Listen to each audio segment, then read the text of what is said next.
Hello my dear ones. आज बात करने वाली हूँ मैं ओसीडी फ्री लाइफ के बारे में। कैसे आसानी से अपनी बॉडी एंड माइंड की रिकंडीशनिंग करके आप ओसीडी फ्री लाइफ जीने के लिए खुद को तैयार कर सकते हैं। बस थोड़े से आपके एफर्ट्स, कुछ दिनों की प्रैक्टिस और आप हो जाएंगे ओसीडी फ्री। बिना किसी दवाई के अपने खुद के एफर्ट से ओसीडी फ्री लाइफ जीना है तो इस वीडियो को आपको लास्ट तक देखना है। नोट्स बना लीजिए क्योंकि ये सॉल्यूशन ओरिएंटेड वीडियो है। ये वीडियो आपको ओसीडी से कम्प्लीटली फ्री कर देगी। अभी आप सीखना शुरू करें उससे पहले जल्दी से आप ऐप को डाउनलोड कर लीजिए ताकि आप ब्रीदिंग एक्सरसाइज करें, मेडिटेशन करें और ओसीडी फ्री लाइफ को जीने के लिए जो आप एफ़र्ट्स डालें उन एफ़र्ट्स को स्पीड अप कर लें। क्योंकि मेडिटेशन, ब्रीदिंग एक्सरसाइजेस आपको बहुत जल्दी रिलैक्स करते हैं और जितना आपका माइंड एंड बॉडी रिलैक्स होंगे उतना जल्दी रिकंडीशनिंग कंप्लीट हो जाएगी। तो चलिए सीखना शुरू करते हैं। अगर आप ऑलरेडी ओसीडी से सफ़र कर रहे हैं बहुत सालों से तो आप बहुत अच्छी तरीके से इस ओसीडी के जाल को समझते हैं। अगर अभी रिपीटेड कुछ इंट्रूसिव थॉट्स आपके दिमाग में आने शुरू हुए हैं और आप धीरे धीरे ओसीडी के जाल में फंसते जा रहे हैं तो भी इसे समझ लीजिए। देखिए, ओसीडी यानी कि ऑब्सेसिव कंपल्सिव डिसऑर्डर, इसमें दो चीज़ें हैं, ऑब्सेशन और कंपल्शन। अब ये जो ऑब्सेशन है ये क्या है? हमारे माइंड में आते हैं मेमोरी बेस, कुछ अर्जेस, इम्पल्सेस, इमेजेस, कोई भी आइडिया, सेंसेशन, ये इंट्रूसिव थॉट्स की वैरायटी है। किसी भी रूप में आ सकती है। कुछ लोगों के दिमाग में इमेज आती है, कुछ को बड़ी स्ट्रॉन्ग अर्ज उनका माइंड पकड़ता है, किसी की मेमोरी डिस्टॉर्ट हो जाती है अलग अलग तरीके से। कुछ को वर्ड्स के फॉर्म में आती है, किसी को कुछ साउंड के फॉर्म में आती हैं, किसी भी फॉर्म में आ सकती हैं। ये सब इंट्रूसिव थॉट्स की डिफरेंट फॉर्म्स हैं।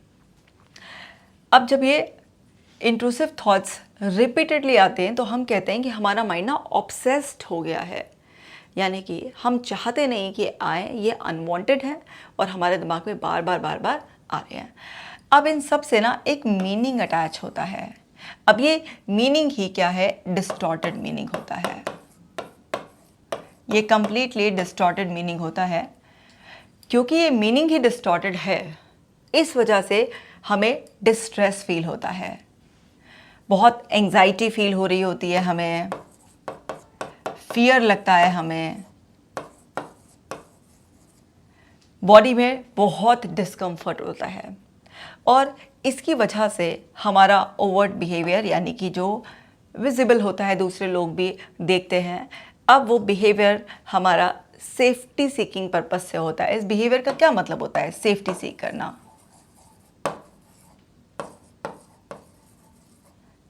अब जैसे अगर किसी को हैंड वॉशिंग का है तो उसका रिपीटेडली हैंड वॉश करना हो गया उसका बिहेवियर।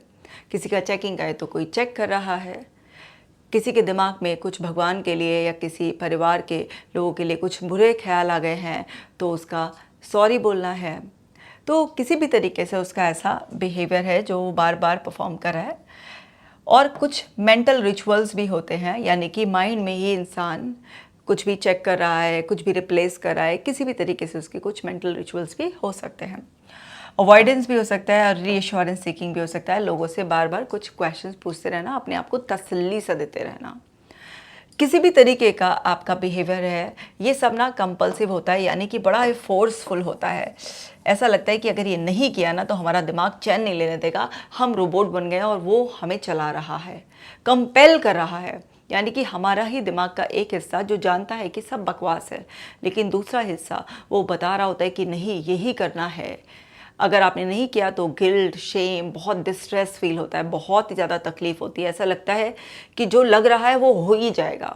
थॉट एक्शन फ्यूजन बिल्कुल टोटली कुछ भी डिफ्रेंशिएट करने की पोजीशन में नहीं होते।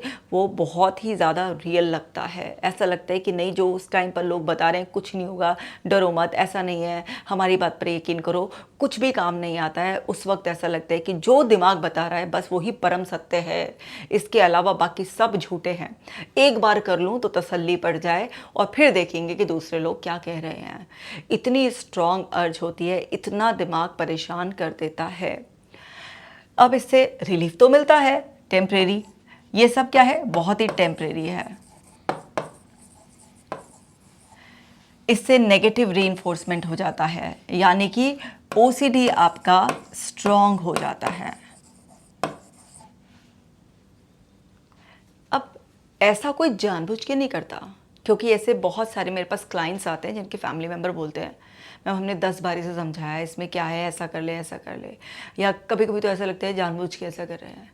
ऐसा कुछ नहीं, बाहर से तो कुछ नहीं दिखता, बाहर से ठीक लगता है, खाता ठीक है, सोता ठीक है, ऐसा बोलते हैं। बाहर से तो ऐसा कुछ भी नहीं दिख रहा है, तो हमें लगता है कि तो ठीक है, नाटक कर रहा है, जानबूझ के कर रहा है। भाई जिसको ओसीडी होता है उसे ही पता रहता है कि ये कितना पेनफुल डिसऑर्डर है। ओसीडी मतलब डाउटिंग डिसऑर्डर। आपका दिमाग लगातार एक डाउट में जी रहा है और इतना एक्सट्रीम फियर डिस्कम्फर्ट है कि आपकी बॉडी भी बिल्कुल फ्रीज हो गई है, क्योंकि आपका ब्रेन आपकी बॉडी को कंट्रोल करता है।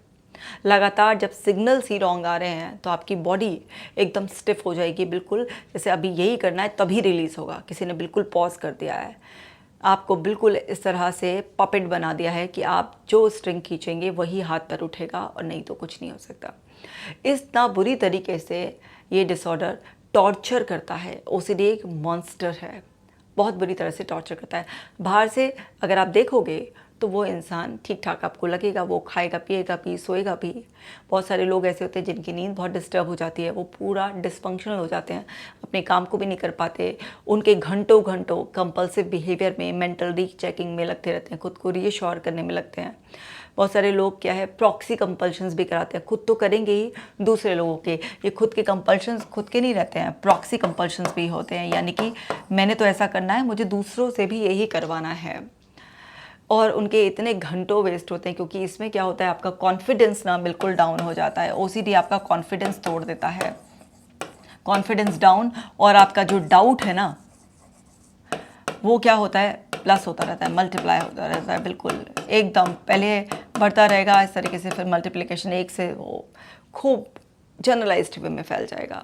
और जितना ज़्यादा आपका डाउट हमेशा बढ़ता ही रहेगा, उतना कॉन्फिडेंस आपका और ज़्यादा डाउन डाउन डाउन होता ही रहेगा। और क्या कराता है ये भाई, बहुत टाइम वेस्ट कराता है। ये टाइम वेस्ट कराने वाला डिसऑर्डर है। बार बार बार बार, क्योंकि भरोसा ही नहीं आ रहा होता है, तो इंसान रिपीट करता है 50-50 बार, 80-80 बार तक भी दिमाग ने एक निकाल दिया कि 80 टाइम्स अगर ये रिपीट किया है तो तभी इसका कोई हल निकलेगा, तभी जाकर तुमको राहत देंगे। तो हमारा दिमाग जब एक प्रॉपर कोऑर्डिनेशन में काम करता है, हमारे दिमाग के अलग अलग पार्ट्स हैं। जैसे अगर हम न्यूरोसाइंस की भाषा में बोले ना, तो हमारा माइंड क्या है, एक नियोकॉर्टेक्स है, लिम्बिक सिस्टम है हमारे अंदर, रेप्टिलियन ब्रेन है हमारा। ऐसी साइकोलॉजी की भाषा में बोलें, कॉन्शियस, सबकॉन्शियस, अनकॉन्शियस पार्ट, और हर पार्ट के अलग अलग फंक्शंस हैं। अब इनमें जब डिस्प्यूट हो जाता है, सब अलग अलग तरीके से सेंस लगा रहे होते हैं, एक दूसरे को फॉल्टी सिग्नल्स भेज रहे होते हैं, पूरे के पूरे इनके सिग्नल्स में तूफान आ जाता है, सारे वायर्स क्रॉस हो जाते हैं।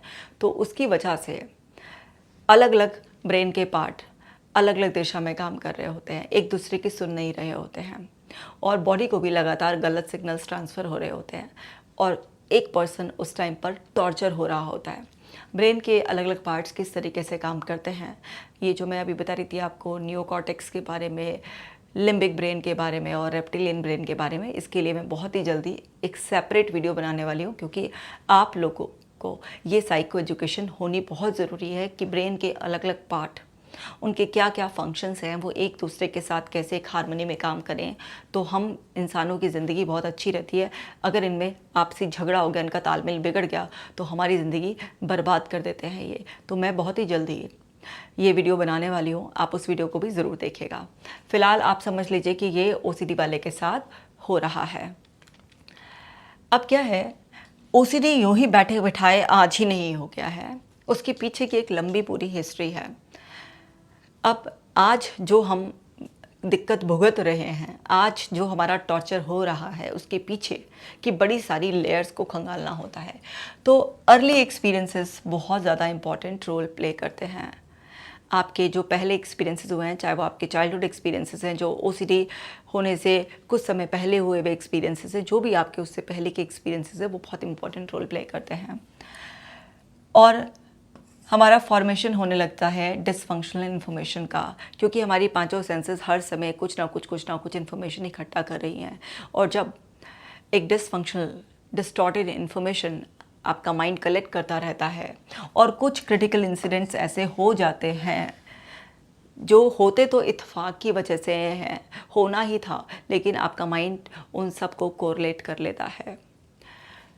अजम्पशन आपके अंदर एक्टिवेट हो जाती है और आपके अंदर फिर नेगेटिव ऑटोमेटिक थॉट्स चालू हो जाते हैं और आपको ओसीडी के सिम्टम्स आने लग जाते हैं, यानी कि कुछ भी अनवांटेड इंट्रूसिव आपका क्रिएशन दिमाग बना रहा होता है और रिपीटेडली आपको भेज रहा होता है। क्योंकि माइंड का क्या नेचर है, वो जो कुछ भी एक्सपीरियंसेस या इंफॉर्मेशन कलेक्ट करेगा। अब देखो, हमारा माइंड ना हमारे एक्सपीरियंसेस से, ठीक है, और इन्फॉर्मेशन आसपास से कलेक्ट करता रहता है। कुछ भी जो भी इंसिडेंट्स ऐसे हो जाते हैं जिसमें इमोशनल फैक्टर बहुत ज़्यादा होता है, तो उन्हें तो वो ये बहुत ही ज़्यादा इम्पोर्टेंट मान लेता है। और हमारा माइंड क्या करता है, अज्यूम करता है, और अज्यूम कर कर वो नेगेटिव ऑटोमेटिक थॉट्स के रूप में हमारे को कुछ ना कुछ प्रिडिक्ट करता रहता है। अब जो भी कुछ नेगेटिव होगा, जिसमें भी कुछ फियर होगा, तो हमारा माइंड ना हमें कन्विंस करने की कोशिश में लग जाता है कि वो हमारे वेलफेयर में काम कर रहा है और वो जो प्रिडिक्ट कर रहा है, जो ऑटोमेटिक नेगेटिव थॉट्स आपको आ रहे हैं, वो सही है। अब शुरुआत में कोई इंसान ये समझ नहीं पाता कि माइंड के तो काम करने का तरीका ही ये है, तो वो ना उन थॉट्स के आने पर डर जाते हैं और डर की वजह से एक्शन लेते हैं। आप जब भी किसी चीज़ से डरेंगे तो आपके बहुत ही क्विक एक्शन आएंगे। उस टाइम पर आपका जो कॉर्टेक्स ब्रेन है, जो लॉजिकल थिंकिंग ब्रेन है, वो टेम्परेरी शट डाउन हो जाएगा। आप उस वक्त दिमाग नहीं लड़ाएंगे किसको चेक कर लिया जाए, और आप तुरंत एक्शन लेना शुरू करेंगे। और जिस भी चीज़ पर एक्शन आएगा, आपका माइंड उस चीज़ को इम्पॉर्टेंट मान लेगा, और अगर वो फियर है तो वो फियर और ज़्यादा आपका बढ़ जाएगा। आपने अवॉइड किया तो भी वो ऐसे ही सिग्नल रिसीव करेगा। आपने एक्शन लेना शुरू किया या आपने अवॉइड करना शुरू किया, आपने रीएश्योरेंस लेना शुरू किया, आपने कुछ भी इस तरीके का सेफ्टी बिहेवियर किया, आप फंसे। और फिर ओसीडी के जो सिम्टम्स है, जो भी मैंने समझाए ऐसे प्रीवियस वाली स्लाइड में, वो आपको दबादब आने शुरू हो जाएंगे। तो आप माइंड के इस नेचर को समझिए कि आपका माइंड जो भी इकट्ठा करेगा, उसने कूड़ा भी इकट्ठा किया है ना, तो उसके बेसिस पर भी वो अजम्पशन करेगा, और उसके अजम्पशन से अगर मैचिंग हुआ थोड़ा बहुत भी कुछ मिल जाएगा, तो वो उस चीज़ के लिए आपको कन्विंस करना शुरू कर देगा कि देखो मेरे अजम्पशंस कितने राइट हैं। और माइंड ना पूरा का पूरा होलिस्टिक वे में पूरा हर एक डिटेल को एसोसिएट कर लेता है। माइंड का नेचर है हर चीज़ का एसोसिएशन करना। ये एसोसिएट करता है, और जो भी अज्यूम करता है ना, उसके लिए आपको ना कन्विंस करता है कि भाई मानो मेरी बात, वो प्रूव करने में लग जाता है कि वो आपके वेलफेयर में काम कर रहा है। अच्छा, गलती इसकी भी नहीं है, इसका मेन क्या आपका वो है, सर्वाइवल। ये कहता है भाई तुम्हारा ठीक रहना, तुम्हारा खतरे से बचना बहुत ज़्यादा इम्पॉर्टेंट है। सही है, गलत है, इरेशनल फियर है, बाद में देख लेंगे, पहले तुम एक्शन लो।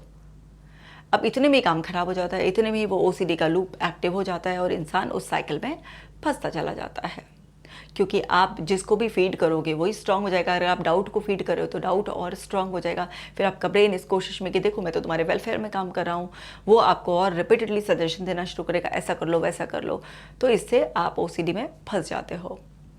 अब जब हम ओसीडी की थेरेपीज़ करते हैं, चाहे वो कोई भी थेरेपी करें, रेफरेंस बेस्ड थेरेपी करें, है ना, हम सीबीटी का अम्ब्रेला टर्म है, उसमें बहुत सारी सब थेरेपीज़ आती है, कलेक्टिवली हम उसको सीबीटी कहते हैं। चाहे हम उसे डाउट थेरेपी कहें, किसी भी तरीके की, हम उसे चाहे एक्सपोजर थेरेपी कहें, एसीटी कहें, डीबीटी कहें, किसी भी तरीके की, एचआरटी कहें, कुछ भी थेरेपी है बोले, वो सब अंदर सीबीटी के ही फॉर्म में आती है और वो एक अम्ब्रेला टर्म है। तो जब हम ये सब चीज़ें करते हैं तो हम उसमें ये सारी की सारी लेयर बाय लेयर चीज़ों को तलाशते हैं और ढूंढते हैं इसके लिंक कहाँ पर हैं और किन लिंक्स को ब्रेक करना है, और धीरे धीरे धीरे धीरे आपके माइंड को रीट्रेन करना है कि फॉल्स सिग्नल्स आ रहे हैं तो उन्हें पकड़ना है, और उन फॉल्स सिग्नल्स पर एक्शन लेने की बजाय रिलैक्स रहना सीखना है, अपने आप को उन सिचुएशन को फेस करना अलाउ करना है, कॉग्निटिव रीस्ट्रक्चरिंग करनी है। अभी आगे समझाती हूँ कि कैसे करना है। अब देखो भाई, ओसीडी वाले क्या कॉमन मिस्टेक करते हैं जिसकी वजह से वो फंस जाते हैं। कि I must act on these thought, मुझे इन थॉट्स पर एक्शन लेना ही लेना है। मतलब आपके दिमाग में थॉट्स आ रही हैं, रिपीटेटिव हैं, नेगेटिव हैं, अब उनकी प्रॉपर्टी के हिसाब से वो आपको डराने वाली हैं। बट इसका मतलब ये नहीं है कि कोई भी थॉट आ रहा है तो आपको उस पर एक्शन लेना है। वो ऐसा कोई डायरेक्टिव नहीं है, ऐसा कोई फोर्स नहीं है, ऐसी कोई अथॉरिटी नहीं है आपकी थॉट की अगर थॉट आई है तो आपको एक्शन नहीं लेना है। लेकिन ये गलती हो जाती है कि थॉट आई है तो मुझे एक्शन लेना है, इससे ओसीडी बढ़ता है। I am responsible for bad things happening if I don't act, अगर मैंने एक्ट नहीं किया और अगर कुछ गलत हो गया तो मैं ही रिस्पॉन्सिबल होऊंगा, ये सोचना भी और एक्शन लेते रहना आपके ओसीडी को बढ़ा रहा है। तो आप जब अपने आप को बहुत ही ज़्यादा सेंस ऑफ रिस्पॉन्सिबिलिटी से ओवरवेलम कर लेते हैं, आपको ऐसा लगता है कि हर इंसान को प्रोटेक्ट करने की, हर सिचुएशन को बिल्कुल ठीक रखने की जिम्मेदारी आपकी ही है, आप डरे हुए होते हैं और फिर उस डर की वजह से आप उन इंट्रूसिव थॉट्स को जो फिजूल के होते हैं उस पर भी एक्शन लेते हैं, तो आप ओसीडी को और फीड करते रहते हैं। Trying to stop the thought, जितना आप थॉट को रोकने की कोशिश करेंगे उतना ज़्यादा वो डिफरेंट फॉर्म में आपको आती रहेगी। तो विचार को आपको रोकने की कोशिश बिल्कुल नहीं करना है, क्योंकि थॉट्स ऑटो जनरेटेड हैं और आप उन्हें ऐसे दबा दबा कर रोक नहीं पाएंगे, बल्कि और आप मुश्किल खड़ी कर लेंगे, क्योंकि आप दबा रहे हैं तो आप लगातार अपने माइंड को सिग्नल दे रहे हैं कि ये डेंजरस सिचुएशन है और आप चाह कुछ रहे हैं, आपका माइंड कुछ और सिग्नल रिसीव कर रहा है और आपकी परेशानी बढ़ रही है। कंपल्शंस करना, डूइंग द कंपल्शंस एक्शंस में जो कि आप दूसरे को देखते हैं अपने हेड में, ये सब भी आपके ओसीडी को बढ़ाते रहते हैं। अवॉइड करना situation that might trigger the thoughts, जिससे उस तरीके के थॉट्स, फियर्स जनरेट हो सकता है, उन सिचुएशन को अवॉइड करना आपके ओसीडी को और बढ़ाना है। सीकिंग रीअश्योरेंस, अगर आप रीअश्योरेंस अपने आप को देते रहते हैं, किसी भी तरह से दूसरों से लेते रहते हैं, ओसीडी को बढ़ाते रहते हैं आप। बिलीविंग द इंट्रूसिव थॉट्स, जो इंट्रूसिव थॉट्स आ रही हैं, जो वो स्टोरी सुना रही हैं आपको ऐसा लगना कि ये परम सत्य है। नहीं भाई, वो सबसे बड़ा झूठ है। अगर आप इनमें से कोई भी गलती करें तो इमीडिएट इफेक्ट से आप गलती करना बंद कर दें। अब जितना ये कहने में आसान लग रहा है कि ये गलतियां करना बंद कर दें, जो सफ़र है उसके लिए मुश्किल होगा, पर आपको समझना होगा कि ये डिसऑर्डर की वजह से ऐसा हो रहा है। आपका ब्रेन इस टाइम पर ठीक तरीके से फंक्शन नहीं कर रहा है, इसलिए ये डिस्टॉर्टेड थॉट्स फिल्टर नहीं हो पा रहे हैं और आप तक पहुंच रहे हैं। लेकिन अगर ब्रेन की केमिस्ट्री को रीसेट करना है तो आपको इन थॉट्स को पकड़ना है कि ये जो फेक स्टोरी मेरे दिमाग में चल रही है, ये ओसीडी ब्रेन सुना रहा है, यानी कि जो मेरा इमोशन प्रोसेसिंग सिस्टम है वो मेरे को ये फेक स्टोरीज सुना रहा है। और इस टाइम पर जो मेरा कॉन्शियस माइंड है, जो क्या सही है क्या गलत है उसमें डिफ्रेंशिएट कर पाने वाला है, वो ठीक से काम नहीं कर पा रहा है, उसकी चल नहीं रही है इस टाइम पर। धीरे धीरे मुझे उसको स्ट्रेंथ देनी है। तो आप जब पेशेंस रखेंगे और इन थॉट्स पर एक्ट करने की बजाय जो डिस्ट्रेस हो रहा है उसे हैंडल करना सीखेंगे, तब आप ओसीडी को वीक करने के प्रोसेस को स्टार्ट करेंगे। अब देखिए, सीबीटी जैसे मैं आपको बता रही थी, सीबीटी ना मल्टीपल फॉर्म्स में हम करते हैं। तो सीबीटी का भी मैं आपको ना एक फाउंडेशन वो बता देती हूँ, ये बहुत हेल्प करता है। तो सीबीटी को हम किसी भी फॉर्म में करें, अलग अलग क्लाइंट की स्पेसिफिक कंडीशन के हिसाब से हम टेक्निक्स को इस्तेमाल करते हैं। तो लेकिन ये जो बेस है ये सभी के लिए ही यूज़फुल है।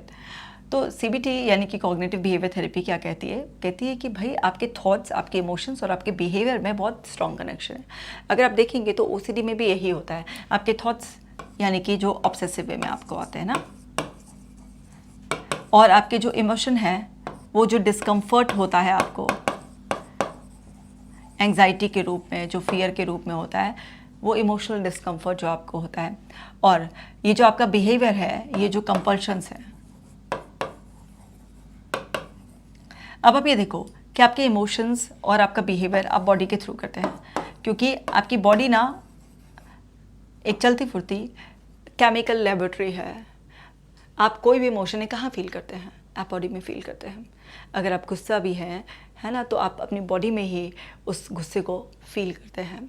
आप अगर एंग्शियस भी हैं तो उस टाइम पर जो आप फिज़िकल सोमेटिक रिस्पॉन्सेस कैच करते हैं वो सब बॉडी में ही होता है, क्योंकि आपके माइंड से जो भी सिग्नल आते हैं उसी हिसाब से आपकी बॉडी में केमिकल रिएक्शंस होते हैं, और आपके जो भी हार्मोन्स हैं उनका मेजर फॉर्मेशन आपकी बॉडी में ही होता है। तो अब आपकी बॉडी को रीट्रेन करना बहुत ही ज़्यादा इम्पॉर्टेंट है, क्योंकि बॉडी का इसमें सफ़र करना सबसे ज़्यादा है।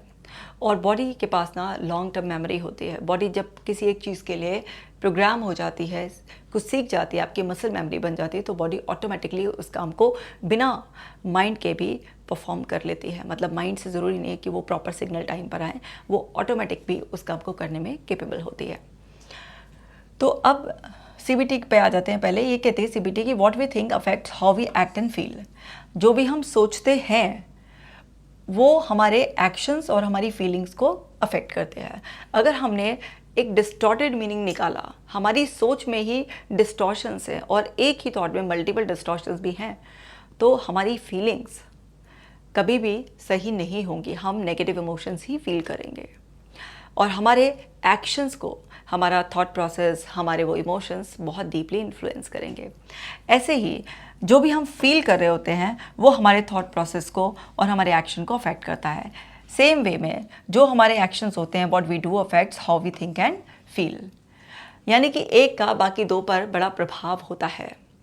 अब आप जब OCD के लूप में होते हैं तो आपको ना जो थॉट्स और जो एक्शन के बीच में है वो क्या है, आपकी जो कुछ फीलिंग्स है, जो बहुत ही ज़्यादा डिस्ट्रेस है, जो आपको बहुत ही ज़्यादा सीवियर एंग्जाइटी हो रही है, आपको बहुत ज़्यादा डर लग रहा है, टोटल डिस्कम्फर्ट, इरिटेशन, फ्रस्ट्रेशन, तरह तरह के आपको बहुत ज़्यादा इमोशंस आ रहे हैं।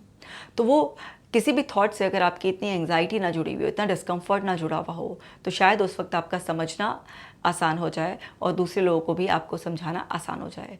लेकिन वो जो बॉडी में इतना डिस्कम्फर्ट हो रहा होता है और बिल्कुल बार बार वो जो सिग्नल्स हमारा सिस्टम कैच कर रहा होता है और ऐसा लग रहा होता है कि अगर ये नहीं किया तो कुछ हो ही जाएगा। दिमाग लगातार कैटास्ट्रॉफिक वे में स्टोरी को रिपीट कर रहा होता है और बॉडी में एक्सट्रीम डिस्कम्फर्ट होता है।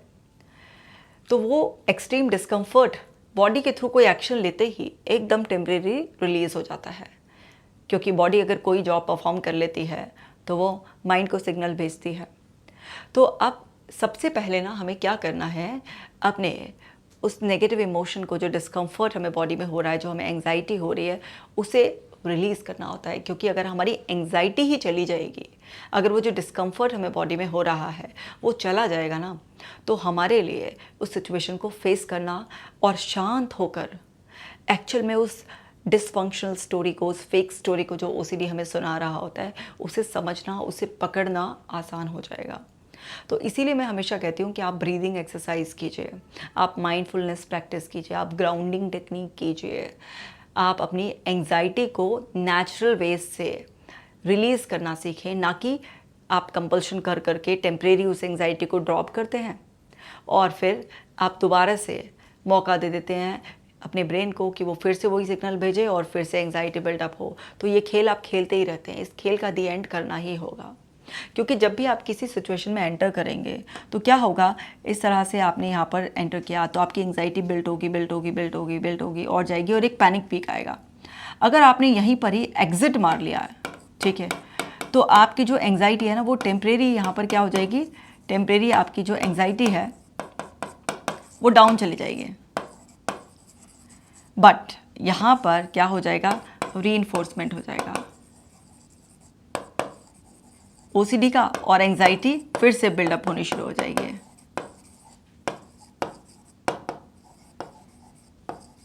लेकिन अगर आपने यहाँ पर एग्जिट नहीं मारा और आपने उस पैनिक को भी बर्दाश्त किया, तो धीरे धीरे नेचुरल वे में आपकी एंग्जाइटी डाउन हो जाएगी और ये होगा ही होगा। इसी को कहते हैं हैबिचुएशन प्रोसेस, यानी कि एक नेचुरल वे जिसमें कि आपकी एंग्जाइटी खुद ही कम होती है और आपका ब्रेन सीखता है कि बिना ये कंपल्सिव सेफ्टी बिहेवियर अपनाए भी इस सिचुएशन को हैंडल किया जा सकता है। तो आप सबसे पहले ना अपनी बॉडी के उस डिस्कम्फर्ट को रीसेट करके अपनी एंग्जाइटी को रिलीज़ करने के लिए प्रोसेस, इसके लिए ऐप पर आपको बहुत सारी क्वालिटी एक्सरसाइजेस मिल जाएंगी और मैंने अलग से माइंडफुलनेस पर भी बहुत वीडियो बनाई है, ग्राउंडिंग टेक्निक पर भी वीडियोस बनाई है। आपने नहीं देखा है तो OCD की आप पूरी प्लेलिस्ट देख लीजिए। तो ये काम कीजिए आप, ये बहुत ही ज़्यादा इम्पॉर्टेंट है। अब जो आपके दिमाग में थॉट्स आ रहे हैं ये आपके कंट्रोल से बाहर हैं, कोई कंट्रोल नहीं है। आप चाहेंगे कि मैं अपने थॉट रोक लूँ, नहीं रुकेगा, नहीं, तो कोई कंट्रोल नहीं है। हाँ, ये जो बिहेवियर है ये आपके कंट्रोल में है। तो भाई आप अपने एक्शंस को तब रोक पाएंगे, तब आपकी एंजाइटी कम होगी, तब जाकर आप अपने एक्शंस को रोक पाएंगे। लेकिन अगर आप डायरेक्ट एक्शंस को रोकने की कोशिश करेंगे कि मैं कंपल्शन ना करूं, तो आप नहीं रोक पाएंगे, क्योंकि वो डिस्कम्फर्ट ही इतना ज़्यादा है। लेकिन अगर आपने अपनी एंजाइटी को डाउन कर दिया, जो भी मैंने तरीके बताए वो सब आपने फॉलो करके, तो क्या होगा, आपके लिए आसान होगा कंपैरेटिवली अपने एक्शंस को रोकना। और जब आप अपने एक्शंस को रोकेंगे कि भाई जो मेरा दिमाग बता रहा है कि अभी तुरंत ये एक्शन ले लो, मेरे को वो एक्शन नहीं लेना क्योंकि वो तो ओसीडी को फीड कर रहा है, तो अब मुझे वो एक्शन नहीं लेना है, मुझे अवॉइड नहीं करना है, मुझे रीअश्योरेंस नहीं करना है, मुझे ऐसा कोई भी एक्शन नहीं लेना है जो मेरी ओसीडी को बढ़ाएगा। मुझे क्या करना है, वहीं पर ही पॉज करना है, ताकि मैं उस सिचुएशन को अच्छी तरीके से समझ पाऊँ, और वहाँ पर मुझे उस टाइम पर अपने आप को उस बिहेवियर में इन्वॉल्व करना है जो मेरे लिए ज़रूरी है। यानी कि मुझे अपनी एनर्जी को रीडायरेक्ट करना है, मुझे ओसीडी के लूप को स्ट्रॉन्ग नहीं करना है, मुझे नॉर्मल बिहेवियर करना है। 1 मिनट पॉज लेकर मुझे अंडरस्टैंड करना है। और हमारा माइंड क्या है, जब ओसीडी के लूप में होता है तो हमें वो पास्ट के बेसिस पर या फ्यूचर के बेसिस पर अज्यूम कर करके कुछ प्रेडिक्शंस करता रहता है, और वो इतनी रियल लगती हैं, वो डिस्टॉर्टेड थॉट्स, चाहे वो इमेज के फॉर्म में आए, किसी भी फॉर्म में आए, ऐसा लगता है कि ये रियल है। लेकिन अगर आप पैनिक मोड में हैं तो आप कभी भी समझ नहीं पाएंगे। लेकिन जब आपने अपनी उन पैनिकिंग फीलिंग को, वो जो एंजाइटी है, उसको आपने रिलीज़ कर दिया और आपने सीख लिया कि उस सब को रिलीज़ करने के और बहुत सारे हेल्दी तरीके हैं, तो आप ना उस टाइम पर वो पॉज ले पाएंगे और अंडरस्टैंड कर पाएंगे कि ये मेरा ओसीडी माइंड फिर से मुझे यूजलेस सजेशन देकर, फेक स्टोरी सुनाकर कन्विंस करने की कोशिश कर रहा है, और आप एक्शन उस टाइम पर नहीं लेंगे। और जैसे ही आपका कंट्रोल इस बात पर आएगा कि आप उन सजेशंस पर एक्शन लेना बंद कर देंगे और आपके एक्शंस चेंज हो जाएंगे, तो जैसे ही आपके एक्शंस चेंज होंगे, आपकी फीलिंग्स ऑटोमेटिकली, जो पहले फियर की थी, वो फियर की जगह अब कॉन्फिडेंस बिल्डअप होना स्टार्ट हो जाएगा। तो आपको यहाँ पर कॉन्फिडेंस बिल्डअप होना स्टार्ट हो जाएगा। अब आप एक्शन वो ले रहे हैं जो नॉर्मल इंसान लेते हैं, है ना, क्योंकि अभी कुछ टाइम के लिए आपका ओसीडी ब्रेन आपको नॉर्मल बिहेवियर नहीं करने दे रहा था, लेकिन अब आप पॉज लेना सीख गए हैं, आप ओसीडी की फिक्स स्टोरी में और रियलिटी में डिफरेंस करना सीख गए हैं, तो आपके बिहेवियर फिर से नॉर्मल हो जाएगा। तो आप नॉर्मल बिहेव कर रहे हैं और आपका कॉन्फिडेंस बार बार बढ़ रहा है कि जो फिक्स स्टोरी मुझे सुनाई जा रही थी ऐसा कुछ भी नहीं है। तो फिर आपके ब्रेन को सिग्नल जाएगा, और आपका जैसा बिहेवियर होता है, जैसे आपके इमोशंस होते हैं, वो आपके थॉट्स को इन्फ्लुएंस करते हैं। वो जो डिसफंक्शनल थॉट्स थे, जो आपकी फेक स्टोरी आपका ब्रेन आपको सुना रहा था, जिसके बेस पर ऑटोमेटिक थॉट आ रहे थे, वो अब आपकी स्टोरी सुनाना आपका ब्रेन कम कर देगा, और आपके थॉट्स जो है ना, वो जो पुराने इंट्रूसिव फियर बेस्ड थॉट्स थे, वो अपने आप ही ख़त्म होने लगेंगे, और आपके दिमाग में थॉट करेक्शन अपने आप हो जाएगा, और आपका दिमाग आप रियलिस्टिक बेसिस पर आपको जो रियलिटी से जुड़े हुए थॉट्स होते हैं, जो क्वालिटी थॉट्स होते हैं, जो हमें फंक्शनल मोड में रखते हैं, वो सब आने शुरू हो जाएंगे। तो हमें ये बात बहुत अच्छी तरीके से समझनी है कि हमारे थॉट्स, हमारे इमोशंस और हमारे बिहेवियर में एक बहुत ही ज़्यादा डीप कनेक्शन है। तो इस बात को बहुत अच्छी तरीके से समझो। तो थॉट्स को रोकने की फिजूल की कोशिश करने की बजाय अपने इमोशंस को शिफ्ट करने की कोशिश करो। इसीलिए जो डीबीटी है, इमोशंस को रेगुलेट करने की स्किल्स हम सिखाते हैं, ताकि एक इंसान जो अभी फील कर रहा है उससे कंडीशन्ड एक बिहेवियर होता है। क्योंकि हम सब ना, जब तक वो इमोशनल रश, यानी कि जो केमिकल रश कहना चाहिए, जो भी सब हमारे अंदर इमोशंस हम फील करते हैं, वो सब हमारी केमिकल केमिस्ट्री की वजह से होता है। तो वो जब रश हमारे अंदर हम फील कर रहे होते हैं, तो हमारा उससे जुड़ा हुआ कंडीशनल बिहेवियर होता है। तो अब हम अगर अपने उस इमोशन को रिलीज़ करके अपने इमोशन को ही रिप्लेस कर लें और अपने एक्शंस को चेंज कर लें, तो फिर हमारे अंदर थॉट्स अपने आप ही बदलने शुरू हो जाएंगे। क्योंकि जब आप नए एक्सपीरियंसेस लेंगे, नए तरीके से नॉर्मल एक्शंस लेंगे, तो उससे आपके अंदर नई इन्फॉर्मेशन जाएगी। नई इन्फॉर्मेशन से एक रियल सेंस ऑफ सेफ्टी आएगी, और वो रियल सेंस ऑफ सेफ्टी वो जो फिजूल के फेक सजेशंस थे उन सब को अपने आप ही वहाँ से फ्लश आउट कर देगी। तो जब वो सब फ्लश आउट हो जाएगा और नई क्वालिटी इन्फॉर्मेशन जो आपको रियलिटी से कनेक्ट करती है वो जब अंदर जाएगी, तो उसके बेस पर आपको फिर ऑटोमेटिक थॉट सही अपने आप ही आने लगेंगे। तो आपको अपनी बॉडी को पहले रीट्रेन करना है। बॉडी के थ्रू आप अपने माइंड को बार बार फीडबैक दे दे के आप उसे भी ट्रेन कर लेंगे।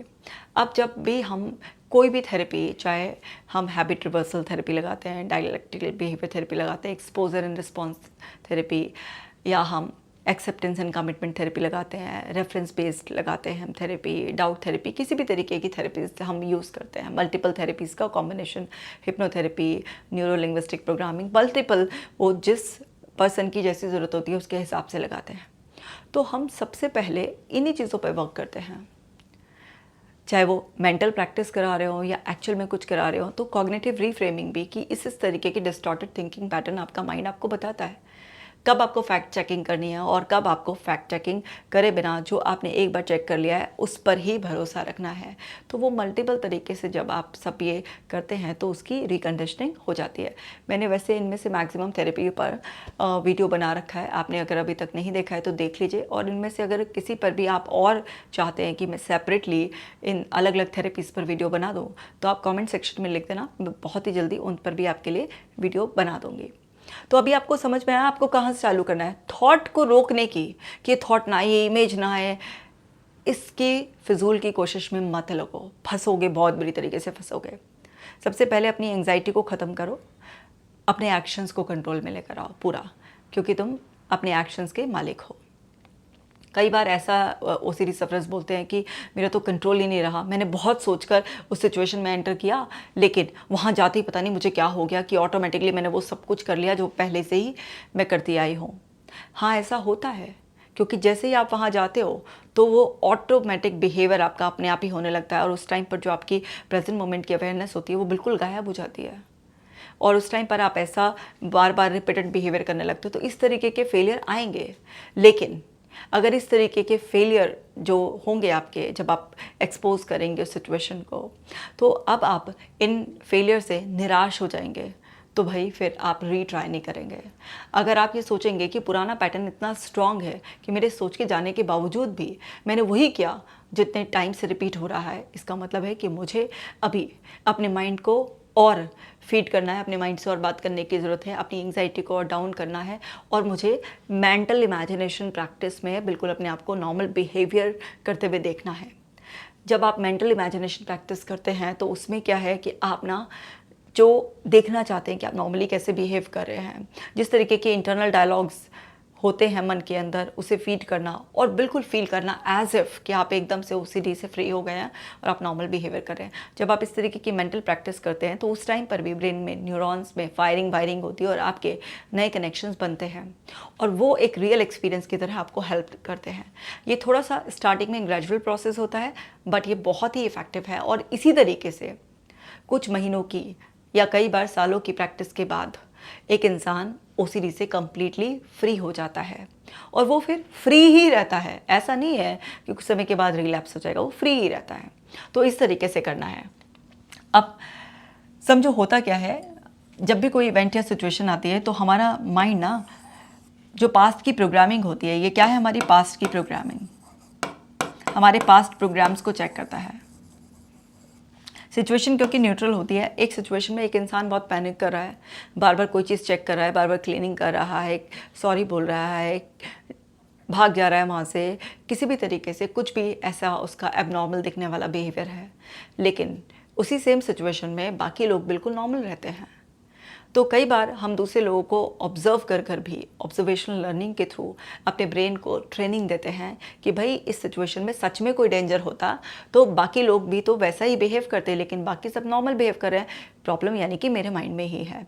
पर ये सब बातें पता होते हुए भी उस टाइम पर जब फियर हावी होता है तो एकदम से काम नहीं आता है। सोचो हमारा दिमाग कैसे काम करता है। जो भी आपके सिचुएशन है जिसमें आप डर जाते हैं, जो भी आपके ट्रिगर्स हैं, तो जब भी आप उस सिचुएशन में जाते हैं तो आपका माइंड पास्ट के आपके प्रोग्राम्स चेक करता है, क्या होते हैं, आपने क्या बिलीफ बना रखे हैं, आपने किस चीज़ को बहुत ज़्यादा वैल्यू दी है अपनी ज़िंदगी में, आपकी जो मेमोरी होती है उसको चेक करता है वो, आपके जो प्रीवियस एक्शन है, एक्शन ले लेके आपने जो हैबिट बना लिया है उसको चेक करता है वो। तो जो भी आपके प्रीवियस एक्शंस होते हैं, जो भी आपकी हैबिट्स होती हैं, उन सबको ऐसे आपका ब्रेन चेक करता रहता है। आपके बिलीफ वगैरह जो आपने पुराने डिसीजंस लिए थे उन सबको इस तरीके से चेक करता रहता है। आपके फियर्स, आपकी इनसिक्योरिटीज़ वगैरह क्या हैं, वो सब ऐसे आपका ब्रेन चेक करता है। और ये सब चेकिंग बहुत ही फास्ट होती है। तो उसके चेकिंग के बाद ना वो कुछ इन्फॉर्मेशन को डिलीट कर देता है, यानी कि कुछ ही पर ही सेलेक्टिव अटेंशन पे करता है। तो कुछ को डिलीट करता है तो यानी कि सेलेक्टिव अटेंशन पे करता है। अब क्या है, ओसीडी वालों की ना सेलेक्टिव अटेंशन हो जाती है, मतलब उनका दिमाग कुछ ही पर्टिकुलर एरिया जो जिसकी सफरिंग होती है उसी पर फोकस करके रखता है और कुछ को डिस्टॉर्ट कर देता है। और ये डिस्टॉर्शन पर तो मेरी पूरी प्लेलिस्ट है, आप देख लो किस किस तरीके से वो डिस्टॉर्ट करता है। और कुछ को वो जनरलाइज कर देता है, यानी कि वो एक्सेप्ट कर लेता है उसे, जो भी उससे मैच कर रही होती है। तो ये रिजेक्शन, डिस्टॉर्शन, एक्सेप्टेंस का खेल अंदर बड़ी क्विकली चलता है, उसके फ़िल्टर्स।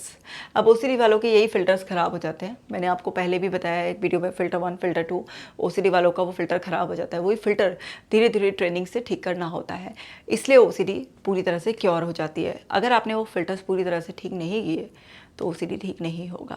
और इन फ़िल्टर को ठीक करने की कोई मेडिसिन आती नहीं है। तो अब ये सब कुछ चेक करता है, बड़ी जल्दी जल्दी सब कुछ होता है।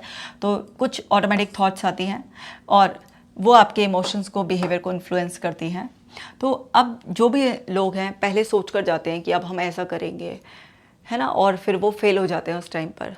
तो उस फेलियर को सिर्फ एक लर्निंग मानना है, ये समझना है कि मेरे अंदर की ये जो प्रोग्रामिंग है अभी ये पूरी तरीके से चेंज नहीं हुई है, मुझे नए बिहेवियर को परफॉर्म करना है। ये जो नया बिहेवियर होगा ये मेरे अंदर रिप्लेसमेंट करेगा,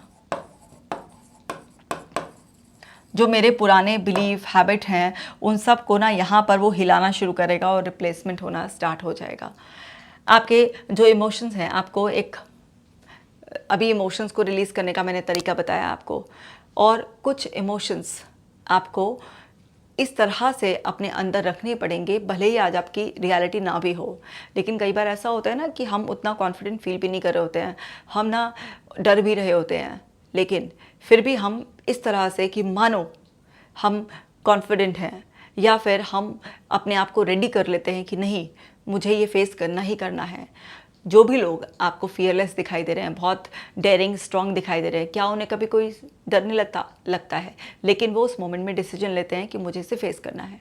तो आप यहाँ पर उसको इस तरीके से भी अपने माइंड में कि एज इफ आप कॉन्फिडेंट हैं, अगर आप बिल्कुल अपने उस कॉन्फिडेंट सेल्फ से ऑपरेट करें तो क्या आप इस तरीके का कोई भी बिहेवियर करेंगे जिससे कि आप बार बार परेशानी के लूप में फंसते जा रहे हैं? नहीं। तो आप ना अपने एक्शंस के ज़रिए, अपने इमोशंस के ज़रिए इन फिल्टर्स को ठीक करना स्टार्ट करते हैं। आपका दिमाग बार बार उसी तरीके के थॉट, स्टोरी में आपको फंसाने की कोशिश करता रहता है, लेकिन आप अपने एक्शन के थ्रू ये सब चीज़ें करते रहते हैं। अब ये जो पहली वाली स्लाइड थी ना, इसी के एक्सटेंशन में मैंने आपको ये समझाया है कि जब भी आप उस सिचुएशन में जाएंगे तो ये प्रोग्रामिंग बार बार चेक करेगा ये। तो यहाँ पर जो ऑटोमेटिकली आपके थॉट, इमेजेस जो भी आ रहे हैं, आपके पास यहाँ पर नया क्रिएशन करने की पावर है। आप ना हर बार उस थॉट को अपने माइंड में रिप्लेस करें। अब इसका मतलब ये नहीं होता कि आप डर जाएं कि अरे रिप्लेसमेंट ही मेरा एक कंपल्शन बन जाएगा। शुरुआत में आपको ऐसा करना पड़ता है। अब जैसे ही आप कुछ समय ऐसा करेंगे कि जो ऑटोमेटिक स्टोरी आ रही है आप उसे लेबल करेंगे कि ये ओसीडी थॉट है ना, या आप उसका कोई फ़नी सा नाम रख देंगे अपने ओसीडी का, आप उससे उसको एड्रेस करेंगे, किसी भी तरीके से आप उसे लेबल करेंगे, ये फियर प्रोवोकिंग थॉट है, ये एंक्शियस थॉट है, कुछ भी इस तरीके से आप उसका नाम रख देंगे। तो अब आप उसका नाम रख देंगे और जो आपका सही थॉट है, जो आपकी रियलिस्टिक एक्सप्लेनेशन है, जो रियल स्टोरी है, आप उसको अपने माइंड में लेकर आएंगे। तो डरो मत, इससे ऐसा नहीं होगा कि वो आपका एक कंपल्शन बन जाएगा, क्योंकि ये आपको सारी ज़िंदगी रिपीट नहीं करना है। बट स्टार्टिंग में तो आपको अपने माइंड को रिमाइंड कराना ही होगा ना। तो जब आप उस नए थॉट को जो आपने ऑलरेडी बनाया हुआ है, जो कि डिस्टॉर्शन फ्री थॉट है, उसे लेकर आएंगे और अपने माइंड को रिमाइंड कराएंगे कि एक्चुअल में स्टोरी ये है, तो उससे आपके इमोशंस जो एकदम से पैनिक की तरफ जा रहे थे थोड़े सेटल होने शुरू होंगे, थोड़ा सब्र आना शुरू होगा। और ऑलरेडी आप अपने इमोशंस को कैसे कंट्रोल करना है, कैसे रिलीज़ करना है, वो सब अभी मैं समझा ही चुकी हूँ। तो धीरे धीरे कंट्रोल आएगा। लेकिन ऐसा मत सोचो कि नया आज मैंने सोच लिया तो पुराने वाला बिल्कुल ही रिप्लेस हो जाएगा। नहीं, पुराना वाला पैटर्न बहुत प्रैक्टिस पैटर्न है, बड़ा स्ट्रॉन्ग पैटर्न है, वो आएगा। तो कुछ समय तक आपको बार बार उसे रिप्लेस करना पड़ेगा। पर केवल रिप्लेस करोगे और एक्शन नहीं लोगे तो प्रॉब्लम आएगी। अगर रिप्लेस करोगे और उस पर एक्शन लोगे तो रिकंडीशनिंग इतनी फास्ट हो जाएगी कि फिर रिप्लेस करने की कोई नीड नहीं होगी। ऑटोमेटिकली नया एक्शन आपकी बॉडी परफॉर्म करना शुरू कर देगी। और वो जो माइंड में ऑब्सेशन होने का कि नया थॉट मुझे बार बार रिप्लेस करने का ऑब्सेशन ना हो जाए, वो रिस्क भी खत्म हो जाएगा। वो किन लोगों को होता है कि उनका रिप्लेसमेंट का ऑब्सेशन डेवलप हो जाता है, जो रिप्लेस करते रहते हैं लेकिन एक्शन नहीं लेते हैं, उनके साथ होता है वो। अगर आपने साथ के साथ एक्शन लिया तो आपके साथ ऐसा कोई रिस्क नहीं होगा। तो इस तरीके से करना है, आप समझ जाओ फाइनली इसको। ट्रिगरिंग जब भी कोई थॉट आएगी, सिचुएशन आएगी, तो वहाँ पर माइंडफुलनेस स्किल आप सबसे सिंपल जो है 5 4 3 2 1 पैटर्न लगाओ। किसी भी तरीके से वहाँ पर बॉक्स ब्रीदिंग कर लो, या जो भी आपका सिनेरियो है उसे डिस्क्राइब कर दो। अगर बाथरूम में भी हो तो मुझे बाथरूम में किस कलर की टाइल्स दिखाई दे रही हैं, क्या दिखाई दे रहा है, वहाँ पे फॉसेट है ना, आपकी बकेट है, जो भी है, हैंड वॉश रखा है, कुछ भी, जहाँ पर भी हो, जिस भी सिचुएशन में है उसको डिस्क्राइब करना स्टार्ट कर दो एकदम से। वहाँ पर 5 4 3 2 1 टेक्निक आपको अच्छी तरीके से पता ही है कि 5 चीज़ें देखो, 4 चीज़ें टच करो, 3 चीज़ें आप सुनो, 2 चीज़ें आप स्मेल करो, 1 चीज़ आप टेस्ट करो। इस तरह से बॉक्स ब्रीदिंग, 4 सेकंड में सांस लेना है, होल्ड करना है, 4 सेकंड में रिलीज़ करना है, फिर होल्ड करना है, इस तरह से। या सिंपली उस टाइम पर आप ना ब्रेथ के लिए अवेयरनेस भी रख सकते हो, कुछ भी रख सकते हो, आपके ब्रेथ के लिए अवेयरनेस भी रख सकते हो।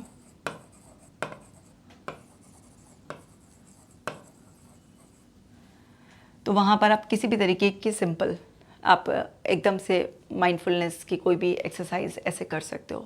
यानी कि उस टाइम में बस प्रेजेंट मोमेंट की अवेयरनेस रहना, ताकि आपका माइंड उस पर्टिकुलर सिचुएशन में जाकर एकदम से आपको पास्ट की या फ्यूचर की ट्रिप पर ना ले जाए। तो ये क्यों करते हैं हम? सो दैट ये जो पास्ट की और फ्यूचर की ट्रिप है कैंसिल कर दें। ये पर्पज़ होता है इसका, क्योंकि आपका माइंड ना पास्ट में कुछ हुआ है तो उसके बेसिस पर एज्यूम कर रहा होता है, और जो भी कुछ फ्यूचर के लिए वो बता रहा होता है कि अनसर्टेनिटी को और ट्रिगर कर रहा होता है। अब माल अडेप्टिव इंटरप्रिटेशन जो होती है, यानी कि वो अनहेल्पफुल आपने मीनिंग निकाला है जो आपकी लाइफ में बड़ी प्रॉब्लम क्रिएट कर रहा है, यानी कि ये क्या है? डिस्टॉर्टेड मीनिंग है। तो इस टाइम पर कॉग्निटिव रीस्ट्रक्चरिंग करनी होती है। इस पर मैंने आपके काफ़ी वीडियो पहले भी बनाए हुए हैं कि कई बार हमें शुरुआत में, जब तक हमें पता नहीं होता कि ये सच है झूठ है, एविडेंस क्या है जो आपके उस टाइम पर उस मोमेंट में प्रेजेंट होते हैं, एविडेंस चेकिंग करने होते हैं कि थॉट के लिए क्या एविडेंसेस हैं कि वो थॉट ट्रू है, और क्या एविडेंसेस हैं जो बता रहे हैं कि ये फॉल्स है। कहीं ऐसा तो नहीं है कि मैं इस चीज़ को बहुत ज़्यादा बढ़ा चढ़ा कर सोच रही हूँ, कहीं ऐसा तो नहीं है कि मेरी थिंकिंग जो है वो बिल्कुल ब्लैक एंड वाइट है, कहीं ऐसा तो नहीं है मैंने इसको जनरलाइज कर दिया, या केवल वो एविडेंसेस देखें जो उसको फियरफुल थ्रेटनिंग बता रहे हैं, और उन एविडेंसेस को देखा ही नहीं है जो ये बता रहे हैं कि ये सब चीज़ें सेफ़ है। तो इस तरीके की बहुत सारी चीज़ें चेक करनी होती है। तो मैंने ऑलरेडी एक इस पर पूरा डेडिकेटेड वीडियो बनाया हुआ है, जिसके बेसिस पर आप पूरा अपने माइंड को रियलिटी में चेक करना सिखाते हैं। अब ये चेकिंग हर वक्त की नहीं होगी बार बार की, लेकिन एक बार तो एक सिचुएशन को, एक ट्रिगर को चेक करना ही पड़ेगा ना, वरना आप कैसे अपने ब्रेन को रीट्रेन करोगे। तो कॉग्निटिव रीस्ट्रक्चरिंग का ही मतलब है कि आपके ब्रेन में एक स्पेसिफिक पैटर्न का स्ट्रक्चर बन गया है। अब आप अपने ब्रेन को बता रहे हो कि देख भाई रियलिटी ये है, तो जैसे ही आप अपने ब्रेन को कुछ भी नया सिखाते हो, इवन रिकॉल भी करते हो, तो हर बार उसका स्ट्रक्चर चेंज हो जाता है। तो कॉग्निटिव रीस्ट्रक्चरिंग का मतलब यही है कि जो आपके ब्रेन ने फीड कर रखा है, आप उसकी इन्फॉर्मेशन को चेंज कर कर उसके पैटर्न्स को चेंज कर रहे हो, आप नया स्ट्रक्चर तैयार कर रहे हो। हमारे ब्रेन में फ्लैक्सिबिलिटी है, तो हमारा जो कॉर्टेक्स ब्रेन है वो फ्लैक्सिबल है, वो रिजिड नहीं है। वो हर बार जैसे ही कुछ इन्फॉर्मेशन चेंज होती है वो अपने स्ट्रक्चर को चेंज कर देता है। तो न्यूरोप्लास्टिसिटी से ये बहुत पॉसिबल है। नेगेटिव इमोशंस जो हैं उसमें इमोशनल रेगुलेशन स्किल्स, जैसे कि आपकी ऑपोजिट एक्शन टेक्निक हो गई है कि जो आप फील कर रहे हो उससे रिलेटेड जो आपका एक कंडीशन बिहेवियर है उससे आप ऑपोजिट करो। जैसे ही आपको एकदम से बहुत एंग्जाइटी होती है और आप हाथ धो लेते हो, तो उस टाइम पर आपको हाथ नहीं धोना है, आपको उस एंग्जाइटी को थोड़ी देर बियर करना है। और उस टाइम पर आपको हाथ धोने की बजाय आप उस टाइम पर 5 मिनट के लिए डीप ब्रीथिंग करेंगे, या आप 5 मिनट के लिए साइलेंस में बैठ जाएंगे। आपके दिमाग में वो बस बजता ही रहेगा, लेकिन फिर भी आप वो सब चीज़ें होने देंगे। लेकिन आप हैंड वॉशिंग की जो कंडीशनिंग है कि वो एक इमोशन आया तो तुरंत आपने करा, आपको डर लगा कि कुछ बुरा हो जाएगा और आपने एकदम से प्रेयर करना स्टार्ट कर दिया, तो आपको वो बिहेवियर नहीं करना है। आपको उससे ऑपोजिट कुछ बिहेवियर करना है, कुछ डिफरेंट बिहेवियर करना है। आपको एक्टिविटी शेड्यूलिंग करनी है कि आपके जो भी कुछ एक्टिविटी करेंगे वो कुछ पर्टिकुलर टाइम पर ही करेंगे। अभी अब ये इमोशन आ भी रहा है, लेकिन ये नहीं कि इमीडिएट रिस्पॉन्स देना है। और वो डिस्ट्रेस आपको टॉलरेट करना है। आपको क्या है, रेडिकल एक्सेप्टेंस। आपका दिमाग आपको बता भी रहा है कि ऐसा है वैसा है, कुछ भी इस तरीके से वो स्टोरी सुना रहा है, आप उसे सुनाने दो, आप ना उसे एक्सेप्ट कर लो। आपका दिमाग आपको बता रहा है, कुछ भी फील करा रहा है तो उसको एक्सेप्ट करो। हाँ, मुझे इस टाइम पर डर लग रहा है, लेकिन मुझे पता है कि ये माइंड फियर क्रिएट कर रहा है, जबकि रियलिटी इससे अलग है। अगर ये रियलिटी सच में डेंजरस होती तो इसके नेगेटिव कॉन्सिक्वेंसेस अभी तक मेरे सामने आ गए होते, या इसी सेम सिचुएशन में और लोगों को भी डर लगता, वो भी इस तरीके के एक्शन लेते। लेकिन मैंने अपने आसपास देखा है कि सेम सिचुएशन में और लोग बिल्कुल नॉर्मल बिहेवियर कर रहे हैं, काम हैं, और बल्कि मुझे भी बता रहे हैं कि इस सिचुएशन में काम रहा जा सकता है। तो डर लग रहा है, लेकिन मैं इस डर के साथ भी इस सिचुएशन को फेस करने के लिए तैयार हूँ। तो आप जब इस तरीके की अपने आप को काउंसलिंग करते हैं तो धीरे धीरे आपका माइंड रीसेट हो जाता है। और फिर हमारा जो 4th स्टेप आता है, क्या आता है, माल अडेप्टिव कोपिंग स्ट्रेटजीज, यानी कि जो हमने फिजूल के कंपल्शंस कर करके अपने आप को गलत प्रोग्राम कर लिया था, तो उसके लिए एक्सपोजर एंड रिस्पॉन्स प्रिवेंशन आपको फेस करना है। जो भी रिस्पॉन्स आएगा उसे प्रिवेंट करना है, एक्शन नहीं लेना है। बिहेवियरल एक्सपेरिमेंट कर कर देखो, टच करके देखो कौन सी आफत आ जाएगी। आज दरवाज़ा बिना चेक करे निकल कर देखो क्या आफत आ जाएगी, या सॉरी मत बोलो, देखो क्या आफत आ जाएगी। ठीक है, आप बिहेवियर एक्टिवेशन, इस सब की वजह से जो आपने मिलना जुलना आना जाना छोड़ दिया था, सब कुछ आपने अपनी हॉबीज़ को, सब अपने आप को आइसोलेट कर लिया था, बिल्कुल धीरे धीरे उस बिहेवियर को एक्टिवेट करो। छोटे छोटे से स्टेप्स लो, अपने आप को वापस नॉर्मल लाइफ में लेकर आओ। आपकी लाइफ की जो वैल्यूज़ हैं, जिसको आप मिस कर रहे हो, उस डायरेक्शन में आप अपने आप को मोटिवेट करो और छोटे छोटे स्टेप्स लोगे। जो आपको बहुत ज़्यादा पसंद है करना, आप वो करो। चाहे वो डांसिंग हो सकती है, सिंगिंग हो सकती है, फ्रेंड्स से मिलना हो सकता है, कोई और आपको स्किल सीखनी है, किसी भी तरीके की हॉबी परस्यू करनी है, कुछ भी आप करो। अपने उस बिहेवियर को दोबारा से एक्टिवेट करो जिसे आप इस ओसीडी के चक्कर में मिस कर रहे थे। तो मैंने आपको ये डिटेल में समझा दिया है माय डियर वंस। इतना करना शुरू करो, ये करोगे तो इससे बहुत ज़्यादा आपको रिलीफ मिलेगा। देखो, जब हम ना किसी चीज़ को अंडरस्टैंड करते हैं ना, वो अंडरस्टैंडिंग हमें बहुत हेल्प करती है। हमें समझ में आता है कि कैसे इस फेक लूप से बाहर आना है। अब आपकी ओसीडी की थीम कुछ भी हो सकती है। केवल ये नहीं कि कोई साफ़ सफाई की चेकिंग की या किसी और इस बुरे विचार आ रहे हैं उसी पे काम आएगी। ये हर तरीके की ओसीडी थीम, चाहे आपको, जैसे कुछ लोगों को ऐसा होता है कि उनको ना पिग को देखते ही बहुत ज़्यादा डर लगने लग जाता है, किसी को छिपकली से बहुत प्रॉब्लम होती है, उसका उसी का ऑब्सेशन बन जाता है, किसी को बुरी नज़र लगने का डर होता है, किसी को लगता है कि कहीं कैंसर ना हो जाए। अलग अलग तरीके के ऑब्सेशन, सबकी बड़ी ही यूनिक ओसीडी हो सकती है। किसी को हार्म का, किसी को सीमन की प्रॉब्लम, कुछ भी किसी भी तरीके की ओसीडी हो, ये हर तरीके की ओसीडी में ये इन्फॉर्मेशन, जो क्वालिटी इन्फॉर्मेशन है, आपके बहुत काम आएगी। तो इसे अप्लाई करना शुरू करो, आपका सेल्फ कंट्रोल आएगा और आप ओसीडी फ्री लाइफ बहुत अच्छे से जियोगे। इस वीडियो को बाकी ओसीडी सफरर्स के साथ भी शेयर करो, ताकि वो ओसीडी सफरर जोन से शिफ्ट होकर ओसीडी वॉरियर बने और ओसीडी फ्री लाइफ को एंजॉय करें। मैं मिलूंगी आपसे नेक्स्ट वीडियो में। आप अपना खास ख्याल रखना।